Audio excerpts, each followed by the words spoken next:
This is a direct response to the Sadhguru on Joe Rogan. You know, his first sentence, I fundamentally disagreed with it because he's basically saying we are so focused on chemicals that we're not blah, blah, blah. And he's wrong. He should have said exogenous chemicals, because you got to be perfect with your words. If you're not perfect with your words, you can hurt somebody. And he was not perfect with his words. But as a scientist that has had, I got 127 general credits in science at the University of Hawaii. Ponkauliki grew up Maui. Everybody like Lake, you know. So I was in constant danger when I grew up in Hawaii. And I noticed chemicals. I was at the beach and there's these, I was like 4 years old, and there's this giant Hawaiians, and they were looking at this, I was little haole boy, blonde hair, and they look at me and they're like, oh, that fucking haole, bro. What is this? You ain't steal my land again, fucking haole boy. And they're getting nuts, and I could say, oh. So I was just trying to walk to the beach, and they're like up drinking beers, and they like sparked up this stinky thing. And it went into the air, and next thing you know, they were dancing, listening to reggae music, and you know, I came back a while later, and they're like, "Hey, Holly boy, come over here." And I was like, I trot up, I'm like, "Oh God, I'm gonna die," and they're like, "Hey, brah, you new here, brah," you know, and it was like aloha. So I went from like literally these giant Hawaiian mokes, "Holly boy, you gonna die," to like earnestly asking what I'm doing. And it was because they were smoking pakalolo, or cannabis. And so that made me really think about the idea that chemicals can change behavior very rapidly. And so fast forward, you know, I'm working for William S. Merwin, the world famous poet. He recently passed. I mean, Pulitzer Prize winning poet. And he's teaching me some really cool stuff about the ideas of soil and chemicals and bacteria, and how bacteria really unleash a lot of things from the soil, and then the plants get abundance. And I worked for him for years, and if you go to his land, it's super abundant, and I did a lot of that initial work with him. I was even there the day he lost his finger in the chipper. It's kind of gnarly. But, you know, I'm doing like martial arts and teaching martial arts and busting my butt and trying to get perfect grades at school so I can get off the island and someday get paid for my thoughts, because I was busting ass, and I didn't want to be up in a tree in Williams, palm farm. I wanted to be, or like hauling, rocks. If you go to his house, those walkways, I built a lot of them. In his ponds, one by one, hand carried them, and fuck, I got strong then, caveman strong. For I think I was about less than 120 pounds, and I'm carrying rocks that weigh way more than me. So that was an interesting time, but I was like, fuck, someday I'm gonna use my brain and think about things. And so, fast forward 5 years of selling molecular biology, when I found out that you could take as many credits as you want for, $719. And I'm on scholarship, academic, because I graduated from Baldwin with really good grades. It was like, I'm going to really start paying attention to this idea that chemicals, exogenous and endogenous, from inside you and outside, all have effects. And I'll give you an example. DMT gets released from every cell in your body when you think you're going to die. And, I've been in some life-changing situations where I think I'm going to die, including police brutality just a few days ago. And, cops are beating me and, zapping me. And, I'll get the video someday and confirm this story. But like, when you really think you're going to die, you get access to a whole nother level of chemical, and you can do really phenomenal things, including, keeping alive when a bunch of cops are trying to kill you. And And so exogenous and endogenous, so chemicals within your body that are produced naturally. So like, fight or flight happens, and there's a release of all kinds of endorphins and epinephrine, and your body immediately chemically changes internally, drugs from inside. So you got to keep all that stuff in mind. You got to keep, how are you breathing? Are you Wim Hof breathing? Are you turning into a dragon? Or are you conserving energy and deep breathing? You got to keep oxygen in mind, because like if you think of yourself as a top fuel dragster, you better be drinking top fuel and breathing, so you can harness those chemical reactions and become superhuman. And then, if your blood's really flowing, then your mind's really flowing. There's no true blood-brain barrier. That's a fallacy, Maybe some chemicals can't cross, but fucking oxygen can. So, that's a thing. Things are things. That's what I'm discovering lately. And so if the idea that you can mod yourself out chemically with exogenous and endogenous things, then that's a thing. And I go walk out to my medicine garden in Los Angeles, and people's minds are blown that I've got sage and blueberries and bananas and medicine, real medicine that's like co-evolved with us for a long time. And so a lot of people will talk about cannabinoids and the chemicals that are in cannabis, and it's like, is that good or bad? No, it's a thing. It's a thing. But like our diets and most people's lives, they're not getting really any of these endocannabinoids.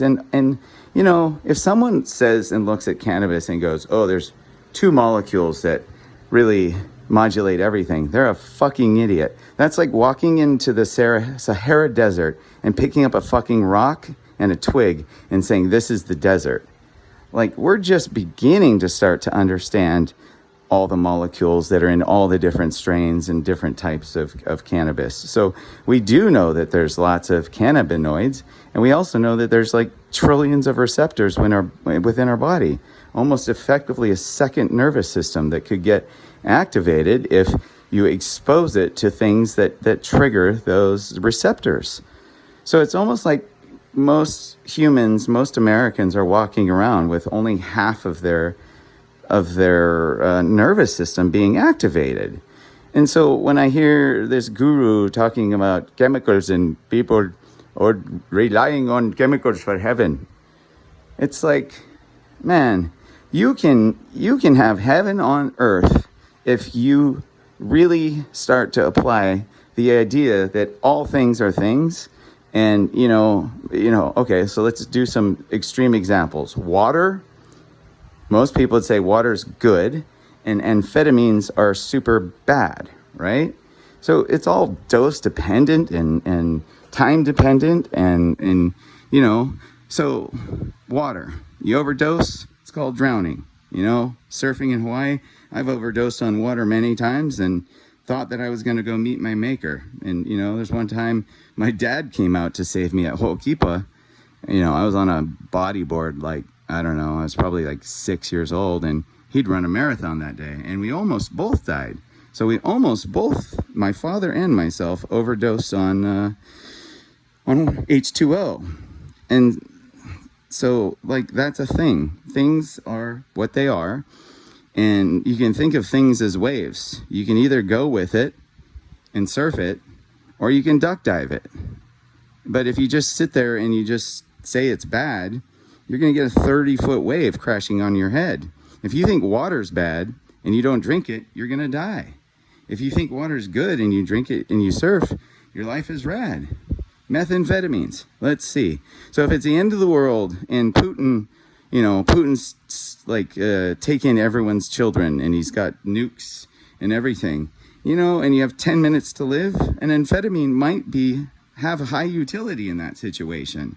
An amphetamine might save the world, because if people mix amphetamines and barbiturates and magic mushrooms and all that, you might go to a super weird place where you're modulating time and stuff. Who knows? You know, they call methamphetamine speed, and I've literally observed people that are on speed look old and lose their teeth. So that's a thing, you know? And I also have observed old Rastamen that are eating ganja every day, literally eating it like a billy goat, like legalize it. Even goats love to play with it. That's a thing. So it's like, stop with this idea that like everything is good or bad. Everyone goes on Joe Rogan. Oh, this is good. This is bad. No, there are things. And unless you surf things and you know how to duck dive things and you know how to avoid things, then you're a fucking idiot.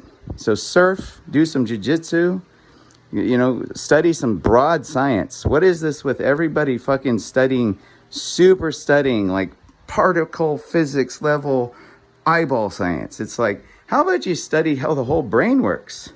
You know, psychiatry, modern psychiatry or therapy is the rapey.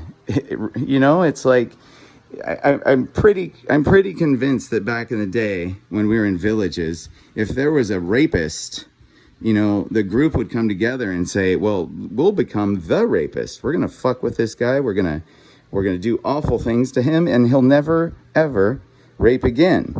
And it's like, that might be the tenet that created modern therapy, because I'm observing people that have really no nuanced issues in their lives. You know, for example, maybe a beautiful, like, 18-year-old girl who, you know, would love to just start college. You know, maybe her sister's on amphetamines and heroin and has children, and, you know, she's taking care of the kids, and the parents are overwhelmed. They're trying to make money. And, you know, you do that. An 18-year-old girl that's taking care of children that aren't hers for years on end might become a little depressed. And, you know, there are people that in this world, when they're depressed, they literally think of options to ending pain. And, you know, in Japan, the samurai initiate seppuku. They fucking dive a samurai sword into their belly and end things, and that's seen as honorable. So it's like, it's super interesting that in California, if an 18-year-old girl walks into a hospital and says, I'm not feeling well, and they say, have you ever thought of hurting yourself? And they go, I don't know, maybe. You know, they're literally whisked off to like a high security detention facility. These places are like literally nestled among hospitals, and you'd never know from the outside. But on the inside, they're like gnarly. They're gnarly. And a good percentage of them are young women that, you know, just earnestly asked a question and had no idea that if they ask a question like, have you ever considered hurting yourself? And they answer, well, maybe. I mean, from that very moment, they get detained, locked up, and transported to a place where psychiatrists and like therapists, the rapists, literally just, you know, bill your insurance for $3,000 a day for 4 questions. It's like, are you gonna hurt yourself? Are you gonna hurt someone else? You're hearing voices in your head? Blah, blah, blah, blah. Okay, that was 12 seconds worth of questions. I get $1,000 for the day, and I get to bill your insurance. And it's like such a fucking scam, because there's no psychotherapy. They're doping these ladies up on like such levels of polypharmacy that people are having medical issues and breakdowns, and, you know, having to be strapped down and injected with other things. And it's like, how about some fucking meditation and some real holistic things that really work for human beings? Because we're not just the head. You know, the brain does not operate in a vacuum without the body. And it's like, you know, a lot of people are super depressed after COVID. There are a lot of isolation. And, you know, a lot of young women that have been kind of isolated with their families, if their families or their small communities have a fucking creep in it, there's just, I could not believe how many young ladies were in these facilities and have no idea how to get out. You know, it's like, oh, we're going to put you here for 72 hours. Oh, well, you don't seem to be making any progress, so we're going to extend that a little bit further to like longer. And, you know, people are in these facilities for 30 days and they literally ask for a little bit of help, and they're isolated from families. You can't have a cell phone. You can't have a visitor because of COVID still. And it's like, what the fuck's going on there? I don't know anybody that's had COVID for a while. So why are these 5150 facilities in California literally locking up? I don't know. The one place that I observed had 50 people there. And you know, half of the people really wanted to be there, but the other half was like, I keep telling my therapist that I want to get out of here, and I'm observing them to be delightful people that made one little mistake, and it's like, man, that is fucked. And if like Newsom can't do anything about it, then get rid of the dude. Maybe he's spending too much time on his makeup and fucking hairdo, because it's time to listen to some Slipknot and Corey Taylor and get down in the fucking garbage and the stank and do some shit to help people. What the fuck? And, you know, Biden and Trump, both bumbling idiots that fucking, literally bumbling idiots that just pontificate stupid shit. I don't think that my life was changed by either one of those men, of anything that they've ever said. Just regurgitating rhetoric and ideas from other people. It's like, can we get someone in the presidency that has new ideas? I mean, how about Joe? Super earnest dude, fights, you know, super curious, always learning. How about Joe Rogan for president? And we deal with some of this shit. Or Joe Rogan for king of fucking Texas and institute some global change from there. It seems like, you know, man, you start running for the power structure in this country, you're going to get capped by somebody, and who knows who it is. It's like, I like Joe. I don't want him to go down the road where fucking what happened to Reagan and Kennedy and fuck. Psychos come out of the woodwork when you actually are a pretty righteous person.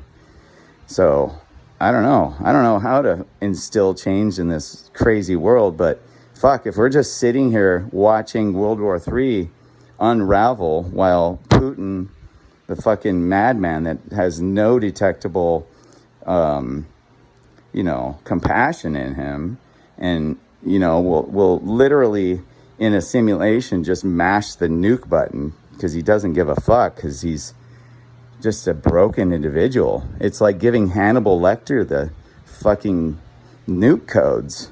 And then you got Biden, who literally looks like he's got some sort of anal probe, and he's like literally being propped up by it, and there's some sort of weird like neural stimulation, because the dude just is not there at all. It's almost like grandpa's propped up on Aricept, you know, and has Alzheimer's. It's like, what the fuck? Can we give Joe the keys to the city? Because like, dude seems to fight and stand up for things and is curious. Seems like the exact kind of person, like citizen state leader, that just steps up in a fucked up time. And so it's like, if Joe kicks the bucket soon, or like we give him the MMSE and we find out that he's got some sort of cognitive decline, my observation is dude's probably eating too much candy, and like your brain gets used. It's not cool with like only running on sugar forever. So he's got what is kind of known in the scientific world as type 3 diabetes. His brain's not working well because it's tired of running on fucking candy and sugar and carbohydrates. Get that guy on some fucking keto for a minute, and maybe we can get a little bit of intelligence poop out of the guy. So anyway, what the fuck? Joe for president. Pay attention to fucking science, because it matters. Your beliefs do not matter, really. Your beliefs, if they're in alignment with reality, matter. And Joe, if you want to talk about where Einstein left off with E equals MC squared, and why C squared is so important, and why ideas are important, and how ideas displace dark matter and affect gravity. I've been thinking about this shit since I was a little kid. And I'm not hearing anybody talk about just like, you know, the theory of relativity and how it actually directly applies to your life. So if you want me to talk to you about relativity as I know it and how you can apply it, maybe it'll help you run for president, because I'd fucking vote for you, brother. Peace and love. Peace and love. Do not send any more things to be autographed. This is Ringo Starr. No more signatures from Punkster. Punkster.